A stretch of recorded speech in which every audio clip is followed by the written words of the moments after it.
And there are people here who greeted you with a smile, who are trying to help you get your resume together, who are encouraging you. So when you feel like nobody's on your side, remember those people along your journey, along your trail that stopped to help you. The guy who had a restaurant at home in Asheville, North Carolina, when I would pass by his shop every day walking almost 4 miles to school, and yes, this ain't a joke, 4 miles to school, he would tap on the window. His name was Mr. Tom. He owned a hot dog stand, a little cafe. Every morning, he would tap on that window and tell me to come in. An old Greek man. But somehow, that was his way of giving to me. That was one of the refueling stations, because somehow he knew this kid's going to school hungry today. So he tapped on that window. I would go in and he'd give me a quick morning sausage sandwich or a cheeseburger. There are people you're going to meet along your way that are going to encourage you. You need to absorb that, because the world's going to beat the out of you. So you need all of the help you can get. And do not be afraid to hug the person that helps you. But remember, you're hugging them as a thank you, not as a victim. I want you to write this down, because not that they will call you a victim, but your self-worth will sometimes make you feel like getting help, I'm a victim. No, you're getting better. And when you get better, you're going to help somebody else. So, we got 2 things we share. 1, never give in, never give out, never give up. 2, what was the first one I gave you? That was the most important one you'll ever get.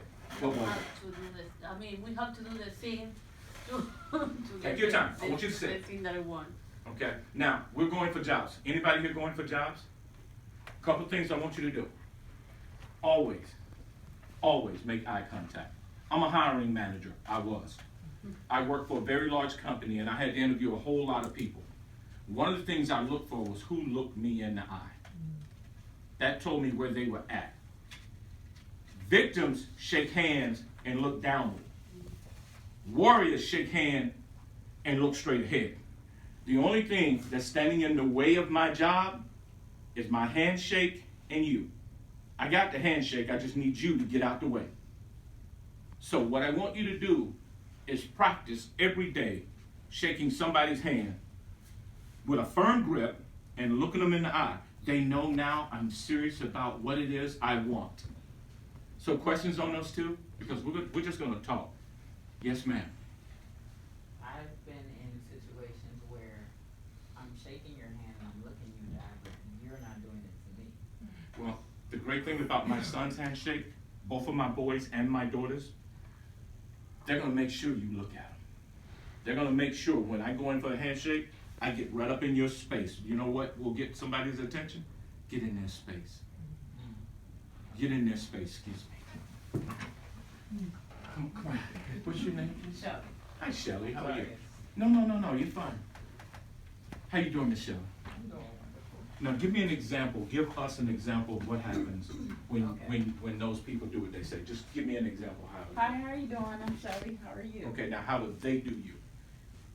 Yeah, hi. And they're not even gripping my hand. It's Yeah, like, okay. I want you to do that, okay? Okay. All right, here we go.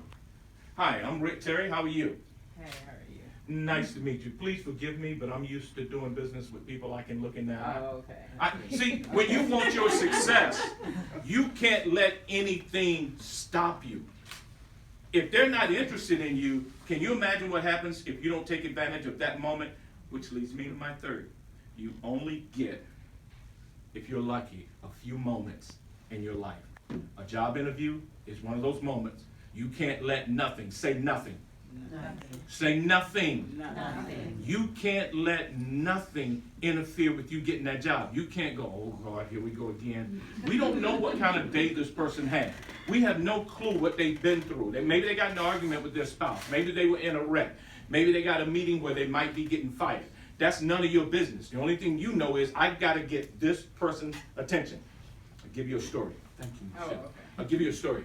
Every morning, every single morning, there's a lion that wakes up and says, today, I must outrun the slowest gazelle, or I will starve to death. And that in that same space and in that same time, a gazelle wakes up and says, this morning, I must outrun the fastest lion, or I will be killed and eaten.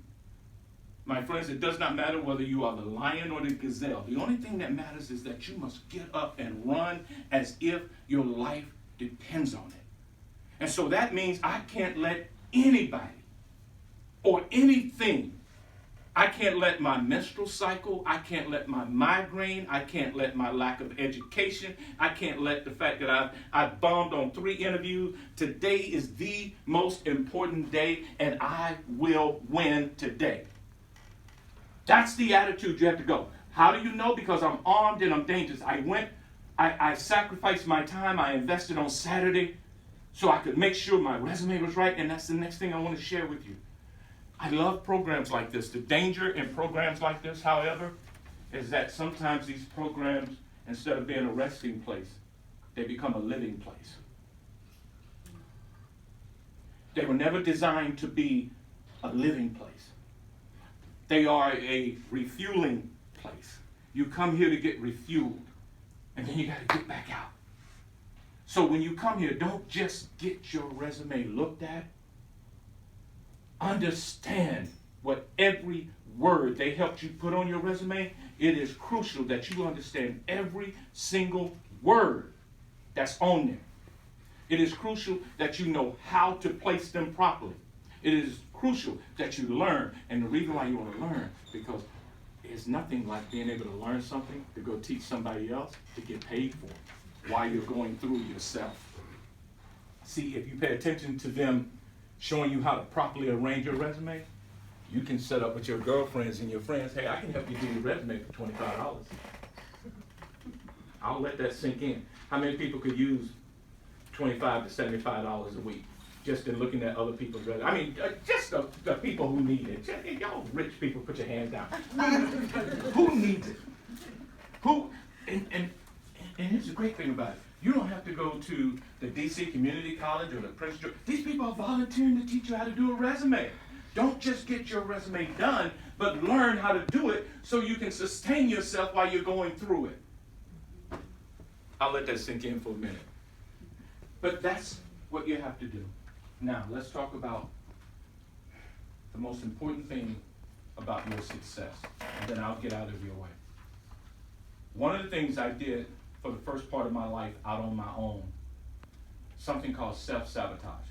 Every time I took 3 steps forward, I did something that I should not have done, and it pushed me 5 steps back. Now I got to work twice as hard to get back to where I was. And because no one ever pulled my coattail and said, hey, you're really good at what you do, but you're killing yourself by going backwards too much. You get going, you really get it going, and all of a sudden, now you don't want to get out of bed. You finally get that job, and you're on that 90-day probation, and now you're showing up late. No, once you get there, that's when you really show out. Most people I've seen that come from temp agencies that we hire off the street when I was in corporate America, you could tell they really wanted the job. You could tell they really needed the job. And then 3 weeks in, 6 weeks in, 6 months in, it starts off there 5 minutes late. Then they don't come in. When you get there, that's when you show out. Write down, show up, and show out. How do you show out? Be the first person there every day. Be the last one to leave. And I don't call that kissing butt. I call that I'm not surviving. I'm going to learn how to thrive. And then learn the job you were hired to do. And then peek at the job that's in front of you. There's nothing like having a goal, and that means having something in front of you. Even at my